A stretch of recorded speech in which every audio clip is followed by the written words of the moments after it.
সময় আমাদের চলে যাচ্ছে। মোমবাতি জ্বালায়া দিলে যেমন আপনি চাইলেও মোমবাতি জ্বলে শেষ হয়ে যাবে, না চাইলেও মোমবাতি জ্বলে শেষ হয়ে যাবে, ঠিক আমাদের হায়াতের মোমবাতি যেন এমন করে চলে যাচ্ছে। এই যে এখনো গেল, এই যে এখনো গেল, এই যে খেয়াল করেন না, এই যে 1 সেকেন্ড চলে গেল, আমার হায়াত থেকে আরেক সেকেন্ড গেল, আরেক সেকেন্ড গেল, আরেক সেকেন্ড চলে গেল। এমন করতে করতে আমি আর আপনি মৌতের দিকে চলে যাচ্ছি।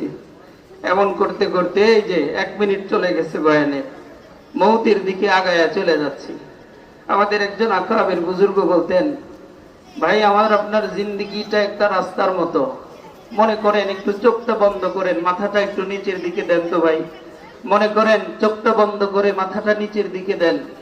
চিন্তা করেন পৃথিবীতে যত মানুষ আছি একটা রাস্তা দিয়ে হাঁটতেছি, আমরা এক রাস্তা দিয়ে হাঁটতেছি, কিন্তু রাস্তাটা এমন যেন আমিও জানি না, আপনিও জানেন না।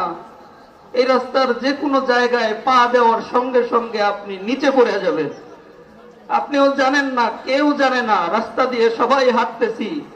যার যখন হায়াত শেষ হয়ে যায় সে তখন নিচে পড়ে যায়, কবরে চলে যায়। যার যখন হায়াত শেষ হয়ে যায় সে তখন রাস্তার নিচে পড়ে যায়, গর্তের মধ্যে পড়ে যায়। আর এটা এমন এক গর্ত, নবীজি সাল্লাল্লাহু আলাইহি ওয়াসাল্লাম বলছেন, আল কবরু ইম্মা রাওযাতুম মির রিয়াজিল জান্নাহ আও হুফরাতুম মিন হুফারিন নার। হয় কবর 2 প্রকার, হয় একটা জান্নাতের বাগান হবে, নচেত জাহান্নামের গর্ত হয়ে যাবে। দুনিয়ার জিন্দেগিতে চলতে ফিরতে যদি আমরা আমাদের রবের কথা মতো জিন্দেগি চালাইতে না পারি, তাহলে আমাদের কবরটা জাহান্নামের গর্ত হয়ে যাবে, জাহান্নামের গর্ত হয়ে যাবে। প্রতিদিন কবর আমাদেরকে ডাকে। নবীজি বলেন, প্রতিদিন কবর তোমাকে ডাকতেছে। ডেকে ডেকে চিৎকার দিয়ে দিয়ে কবর বলতে থাকে, এ বনি আদম, এ আল্লাহর গোলাম, এ নাফরমান, আমারে ভুলে যাও না, আমি কিন্তু বড় ভয়ঙ্কর জায়গা। আনা বাইতুল ওয়াহদা, আমি কিন্তু একাকিত্বের জায়গা। আনা বাইতুল গুরবা, আনা বাইতুদ দুদ, আমি কিন্তু পোকামাকড়ের জায়গা। আমি কিন্তু অচিন অপরিচিত এক জায়গা। এ জায়গায় আসলে পরে তুমি যদি ইমানের বাতি না নিয়ে আসো, ইমানের সামানা না নিয়ে আসো, আমলের সামানা না নিয়ে আসলে, আমি কবর কিন্তু বড় ভয়ঙ্কর, আমি কবর কিন্তু বড় ভয়ঙ্কর।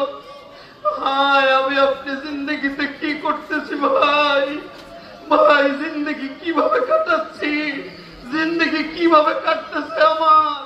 হায় আমি আমার নিজের জন্য বলছি, আমি আমার নিজের জিন্দগির জন্য আফসোস করতেছি। হায় জিন্দগি কোথায় কাটাইলাম, হায় জীবনে কি করলাম, জানি না কবে রাস্তা থেকে টপকে কবরে পড়ে যাব। কখন জানি আমার রাস্তার গর্তটা আমার সামনে চলে আসে, কখন জানি আমি গর্তের মধ্যে পড়ে যাই। হায় যদি আমি এ গর্তে পড়ে, যদি পোকামাকড়ের ঘরের মধ্যে পড়ি, আমি যদি ভয়ঙ্কর কালো কালো বিষাক্ত সাপের ঘরের মধ্যে পড়ি, আমি যদি ওই ভয়ঙ্কর খবর আযাব জাহান্নামের গর্তের মধ্যে যদি আমি পড়ে যাই, আমার কি হালত হবে। সেখানে তো আমার বাঁচানোর কেউ না। আল্লাহ, আল্লাহ আপনি আমাকে, আল্লাহ আপনি আমাদেরকে, আল্লাহ আপনি আমাদেরকে মাফ করে দেন, আল্লাহ আপনি আমাদেরকে মাফ করে দেন, আল্লাহ আমার সালিকিন ভাইদেরকে মাফ করে দেন।